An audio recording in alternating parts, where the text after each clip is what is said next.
Hello everybody. Welcome back to the channel where we talk about stuff. Don't forget to leave a like and a very big thank you to everyone who leaves a comment on every single video helping out the algorithm. I have something to tell you and I don't want people to react in a weird way. I think this bull market is going to be a lot crazier than we can actually imagine. I rest in a constant state of bullishness, nearly as I said before, at all times for the cryptocurrency market.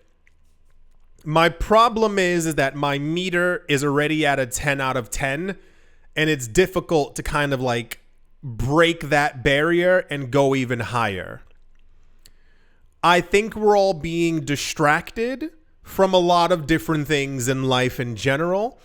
But as I said, I think whatever mechanism rich people, and I mean like rich people, are using to get people to not pay attention to the cryptocurrency market is absolutely diabolical.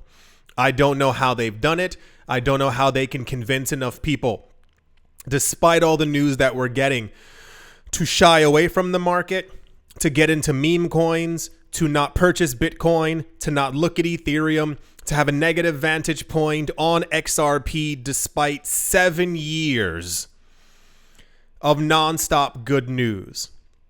When I saw this news for the first time, this sounds stupid, but I had to read it over because I was like, there's no way that that's actually possible.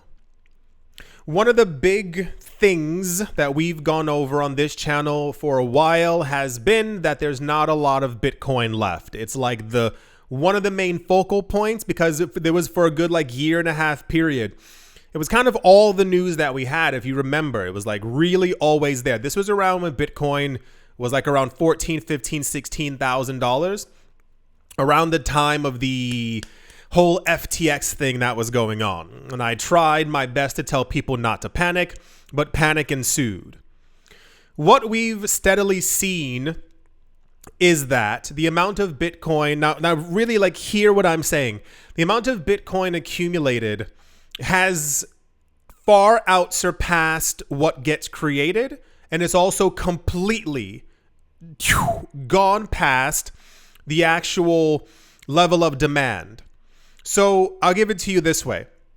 Remember when we were getting, this was years ago as well, when there were 900 Bitcoin being created per day. That news ended up being crazy because a lot of times we were hearing in the news, it was every now and again, that there was one company who ended up buying 1,000 Bitcoin. There was another company who bought 1,100 Bitcoin, and it made the news because it was like, that's more than is being created per day. And then you and I went over the news from the like the biggest mining companies within the space, who told us that central banks have been in contact with them. And we're basically telling them, if you guys sell, don't sell onto the market, sell it to us, because the central banks wanted all this Bitcoin. The companies signed NDAs, non-disclosure agreements, and they couldn't basically tell us who, what have you. That then transformed even further when Bitcoin's halving happened and the amount of Bitcoin created per day was 450. We almost immediately started hearing about BlackRock and the ETFs. Remember the numbers? They were buying 6x, 7x, 11x the amount of Bitcoin that was created per day. We did see a rise in price, but somewhere along the way, something became a little bit janky. And something became a little unstable where normal people were losing faith in the market, or maybe prices didn't go up as quickly as they thought that they actually should. That morphed very fast into the ETFs holding over 1 million Bitcoin. That's when it became clear to me that something was amiss. We saw a lot of momentum we saw a lot of momentum when the ETFs were holding 20,000, 30,000, 100,000 Bitcoin. By the time we got to a million Bitcoin, a lot of the hype began to slow down. And I said, that doesn't make any sense. that people were getting into meme coins and they were getting into this and all these other kinds of distractions and things. You'll see exactly where I'm going with this. And then this is transformed into them holding 1.5 million Bitcoin. For those of you who, these are the current numbers that we have from the ETF, blah, blah, blah, blah, blah. Sure. The fact that all of that can happen, this mega accumulation. Also, if you didn't see the news, a MicroStrategy has over 500,000 Bitcoin. Not $500,000 in Bitcoin, 500,000 Bitcoin for one company. That left us to a 2.5 year period of an accumulation of 2 million Bitcoin. And then to see that it's still happening is actually shocking that prices haven't reacted and that the public hasn't reacted. Here's part two. When I saw this news, I was like, that doesn't make any sense. We can't continuously see something like this. I'll give you a little snippet right in the middle. Do you know why it's typically a lot easier for altcoins to move up in price compared to Bitcoin? It's because they have a lower market cap. So you need less money essentially to kind of pump up the price. I.e., let's say you have Bitcoin at $100,000 per coin, but you have XRP at $1. The amount of money it takes to move Bitcoin from 100,000 to 110,000 is quite a huge amount of money. That same amount of money entering XRP will have a profound effect on the price, and we'll probably see like $1.70, $80. I know it's higher than that, but like $1.80 XRP. Ethereum is a very special case because Ethereum is the most used blockchain that we have on the planet. The last couple of months have really shocked me, and it's for a number of reasons, because I saw an excessive amount of hate for Ethereum, and I know where the majority of it came from. The majority of that hate comes from people who create other altcoins to try and like hamper the idea of what Ethereum is. So if you pay attention to the actual people who were saying these things, you'll hear from accounts that love Solana and they have like a big following behind them. They'll post nonstop about how terrible Ethereum is. Look, the price just dropped again. The so-and-so just dropped. Trying to get you to forget that they were like this with FTX. And Sam Bankman-Fried was holding the vast majority of Solana tokens. And the only reason why you were told to like it was because everyone loved Sam Bankman-Fried a number of years ago. You'll see it. I've seen some from some Litecoin accounts who will make fun of it. I've seen some from Dogecoin, like these kinds of things. I mean, they have like hundreds of thousands of followers and they kind of use the momentum to kind of throw mud onto Ethereum. But then on top of that, other really weird things were happening. We kept on hearing that a lot of whales were buying a lot of Ether. And it was one of those situations where, irrespective of the time that it's happening, if we hear that a lot of whales are buying Bitcoin and Bitcoin's price goes down that day, people do not pay attention to the news. If we hear that a lot of Cardano whales have been buying a lot of Cardano or XRP or Ethereum and the price goes down that week, and heaven forbid that month, no one pays attention except for the actual whales. I'll bring you news over and over and over where me and you were talking about like how much like Bitcoin is left on exchanges, how much Ether is left on exchanges, how much whales are buying. Every single time that there's any kind of a sell-off in the market, the only people selling off are retail. The only people buying up are whales, and they buy up all those coins and then some, and then the price actually ends up like recovering and still does like a sideways motion. The amount of money, Ethereum's current price, and I'm going to round it, $2,000. I'm going to round it because I'm not in the mood to say like 2147 or 18. I round numbers here. Okay, cool. Got it. The amount of buying power, if you were buying 1 Bitcoin as opposed to 50 Ether, it's a huge difference. 1 to 50 would be the current more or less rough ratio. The amount of money that you would need to absorb the remaining supply of Ether is a fraction of what you would need to absorb the remaining supply of Bitcoin. Everyone should still be with me in some sort of way. You know what's been weird? Like the weirdest part of all of this? The amount of Bitcoin news that we've been getting about Bitcoin on exchanges going down and down and down, and there's less and less and less and less and less OTC markets, yada, yada, yada. You know what we haven't gotten in a while? Numbers about Ethereum. Some things at play here that you and I are not privy to. We've been left out of the conversation because we were supposed to be distracted. And I don't say that other coins are a distraction, the Bitcoin, the XRP, what have you. But listen, you know how much Ether is left on crypto exchanges? And once again, this number's not liquid. This is something that you always have to get into your head. If there's 2 million Bitcoin left on exchanges, they're not 2 million Bitcoin left up for grabs. You know how many Ether there are left on crypto exchanges? The number is 9 million. 9 million. Ether has a supply of, the number is 120 million. There's less than 1 out of every 10 Ether still available. Less than 10% of all Ether is left. Do you know the last time that there was only 9 million Ether left on exchanges? It was November 2015. It was a decade ago. Do you remember, this was maybe, I want to say beginning February? Maybe early March, I don't remember. We kept on getting news stories that the crypto wallet associated with Trump was buying huge amounts of Ether. Prices were dropping, prices were going sideways, everyone was scared, blah, blah, blah, blah, blah, blah, blah, blah. And I was like, I get buying Ether, but why now? Why at this like really weird time? We started getting news that other institutions were also getting further into Ether and the price just kept on dropping. And I was like, this has to be happening on purpose. The price keeps dropping. No one's paying attention to it. Institutions are buying it. Whales are huge quantities of Ether are being purchased. For those of you who don't know, the only way to create Ether is by owning Ether.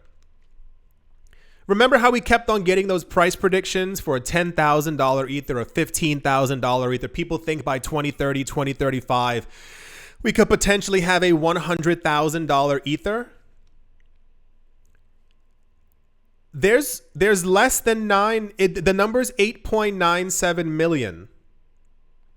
It's less than 1 out of every 10 Ether. We haven't had this little Ether on exchanges since Ether was created. And you know who's buying? It's the institutions, it's the corporations. Don't forget all the stuff that we have going on with Ether ETFs. For those of you who don't know what I'm talking about, they're all about to activate staking. I think we all got played really hard. They've been buying up so much Ether in anticipation of its price going a lot higher, while 90% of people in the cryptocurrency space paid no attention to anything that was happening. I think Ether, and I'll say it to you this way, Ethereum's in a very peculiar, pinky in the air, bougie spot right now. Ethereum's price is high, but not high enough for rich people to want to buy it. And Ethereum's price is high enough that normal investors don't want to purchase it. This creates a situation where it gets out of the purview of anyone entering the market because they'd much rather buy a coin that was 7 cents because of crypto vanity. The idea of crypto vanity basically being, if you have 2,000 to put into the market, most people, instead of buying a coin, one coin that's worth 2,000, you would get 35,000 of another coin that's going for 2, 3, 4, 5, 6, 7 cents. The idea is you'd be able to brag to other people, I have 35,000 of that, in some cosmic hope that that coin's price will also at some point go as high as this coin. It's called crypto vanity. Ethereum's price isn't enterable to the average person. Ethereum's price, much like Bitcoin's price, sets it up to be this like asset that really only rich people are going to have. Think about this. Stop and think about it. If Ethereum is the most used blockchain, if the Enterprise Ethereum Alliance has 500 members, look up the members for the Enterprise Ethereum Alliance and completely lose your mind because it's nuts. We know that all this stuff is about to happen, and normal people, retail's not buying Ether. Ether is too price restrictive for them to get into that thing. What happens when that 8.97 million goes to 5 million? Keeping in mind that 9 million Ether on exchanges is not liquid. How many of you out there have ETH? How many of you have friends who have ETH? And it's sitting on an exchange. I wonder what the actual, what the real number is for how much is actually left. Realistically, if there's 9 million, and I don't even want to give it like a 50-40%. Let's say a good 3 to 4 million Ether, 3 to 4 million Ether is actually unobtainable because people around the world want their Ether. That leaves us with a good 5, maybe 6 million Ether that's left. Think about it. Listen, 6 million Ether left for 8 billion people. And the difference is Ether doesn't have a $100,000 price tag. It's 2,000, more or less. Institutions, instead of causing the price to pump, you buy it slowly while no one else is paying attention. They've been able to do this for a number. I remember this must have been years ago. The number of Ether on exchanges was like 23 million, or like 22, 23 million or something like that. 9 million's left. That's it. Because the people, for those of you who don't know, who are mining Ether, they're not selling it. They're restaking their Ether to continue making passive income. I think something really crazy is going to happen. When I said at the beginning about this bull run, this won't take a lot to actually ignite. If we get proper news about the ETFs, like I'm expecting that we're going to be hearing over the next couple of weeks, at least at the time of me making this video, I think that 9 million Ether will drop down to 4 million in a couple of weeks. Really gone, like completely. There's nothing left to be had. If you missed all the news that we had last year, which was also quite significant, every time that whales were buying, we saw that there was almost an equivalent amount of those coins also being staked into the network. If Ethereum pumps in price, all the altcoins really go high in price. We were just talking about once again, this is one of the other videos, the analyst talking about it, still a $10,000 Ether. I think you look at what's going on in the news and you go, okay, yeah, sure, that's definitely going to happen. But all the numbers are there. And my anticipation levels are disastrously high because I can't wait to see what's going to happen to this market. 8.97 million ETH is left out of 120 million coins that have been minted or created. Last time we saw this number was November 2015. Yeah, something's going to happen. Something crazy is about to happen. I hope you've all enjoyed. Hope you all are having a great day. Morning, afternoon, evening, wherever you are, wherever the heck you might be. I hope it's absolutely fantastic. Thank you all once again for watching, listening, liking, commenting, and supporting. And I will most certainly be talking to you all soon. See you.